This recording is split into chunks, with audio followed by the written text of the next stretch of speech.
Crises of Humanity. Addendum. The gap between the rich and the poor and the safety of nuclear power generation. The probability is high that a missile attack or sabotage at nuclear power plants could happen. Although it may be inconvenient, if this probability is not factored in when calculating the safety of nuclear power plants, their safety standards will be unrealistic.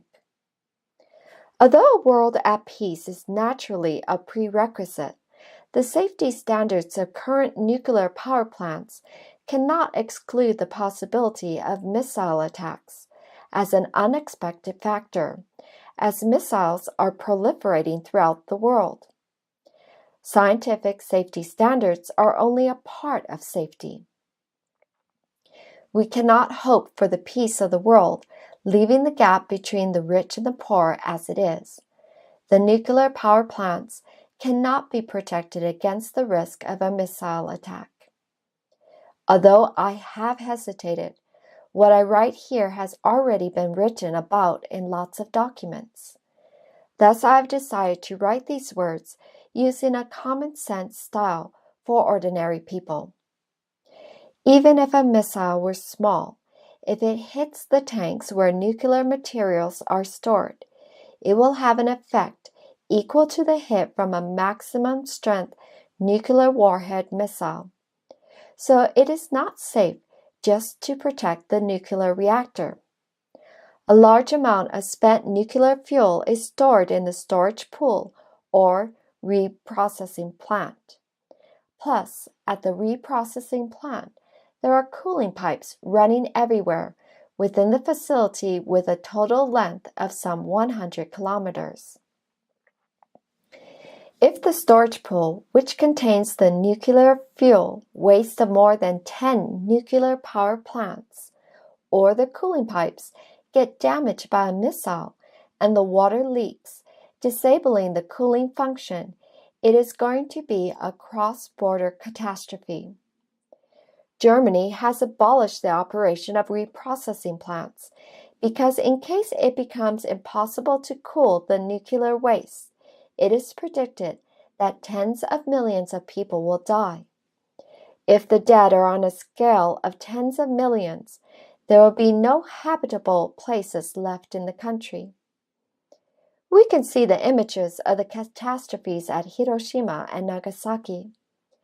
An accident at a reprocessing plant would be 1,000 times worse than Hiroshima or Nagasaki. When we discuss the issues of reprocessing plants, I want you to know these facts. The problem of the gap between the rich and the poor also exists in the working place at nuclear power plants. Non-regular employees and laid-off people are called in and are working being exposed to radiation. Only in cases of a severe accident, workers are authorized to work in conditions where one is exposed to 10 times, 100 times, 250 times more radiation than that of ordinary people. But even if there is mass exposure, it is not clear exactly how much exposure one has suffered. I cannot write anymore as it is too painful.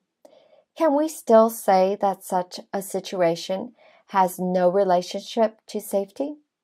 What will happen if we export the nuclear power plants to countries where there's a huge gap between the rich and the poor, and no sufficient elementary education is given, as we cannot export any more to the rich nations because there will be no more demand there? Even in the rich nations, safety management, safe storage, and protection of nuclear power plants are difficult. Even if an accident does not happen at a nuclear power plant, isn't it the same as a rich nation exporting nuclear waste that it is incapable of storing and cannot dispose of? For whom and why are these nuclear power plants so forcibly put into operation? Is nuclear power generation acceptable if it's accident-free? Even though we assume that no missiles are flying in, or there will be no sabotage, nor war, nor sea level rise because of global warming, nor an accident at a nuclear power plant, the poison of spent nuclear fuel waste remains in units of tens of thousands of years. According to the Nuclear Waste Storage Plan of nations operating nuclear power plants, it is written that tens of thousands of years to a few 100,000 years are needed, or even the longest nations say it requires storage of 1 million years. And it's only 200,000 years since mankind appeared. We are going to force the following generations for 200,000 years or more to bear the management costs and forced labor of nuclear waste that was used for one period of the greed of modern people. What is sad is nuclear waste already exists. What we can do is to at least reduce the residue of nuclear waste. In order to lighten the burden on the succeeding generations, I think to stop the nuclear power plants immediately is at least our atonement for the selfish act that we've committed. If people who promote nuclear power are thinking that future science and technology will solve the nuclear fuel waste problem, it is as if we are forcing the following generations to gamble for something that you will not be able to recover if you lose. It is the same sort of gamble as this other issue. Even though there is no final dump for nuclear waste, we are forcing the next generation to deal with a dump called an intermediate treatment plant. And does mankind think that they will not start a big war for tens of thousands of years? Can those people who promote the restarting of nuclear power plants leave this world calmly, allowing their children, grandchildren, and succeeding generations for tens of thousands of years to store nuclear waste? If the following generation refuses this burden, what awaits them is the punishment of nuclear exposure. If you think about the principles of democracy, isn't it strange that such a serious issue as the existence of nuclear power plants is determined by the majority of the people of the town and city where the power plant is?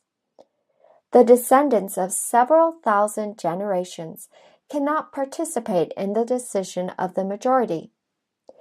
We still hear about plans for new nuclear power plants. At the stage of design, it should require long-term design that takes into consideration the sea level rise caused by global warming, earthquakes and tsunamis in the future. But the planned value for the design becomes lower, influenced by constraints of construction costs. It is also strange that the responsibility of the corporate executives and government vis-a-vis the planned value is limited to the short term, which they are responsible for. The unexpected accident shows that there is a gap between human engineering and science theory. It is also the nature of mankind that if there are no accidents for several decades, the safety management costs will be rationalized until an accident occurs. Nuclear power plants boils water at 100 degrees Celsius with a temperature to generate a star. It is natural that such temperature difference causes poor thermal efficiency. The temperature of the spent nuclear fuel remains at 200 degrees Celsius after 100 years. If mankind become extinct, or if the civilization dies out, the poison of nuclear waste leaks out without an administrator and start entering the circulation of water and the atmosphere, concentrating within creatures and continuously destroying DNA. Why such nuclear power generation, called clean and inexpensive energy? This will be a sad parting gift of the new brain which mankind is so proud of. Wasn't our code of life supposed to be prosperity and sustainability of life? That says we do not leave behind what we consumed and depart, leaving the beautiful earth behind for the future generations. End of addendum.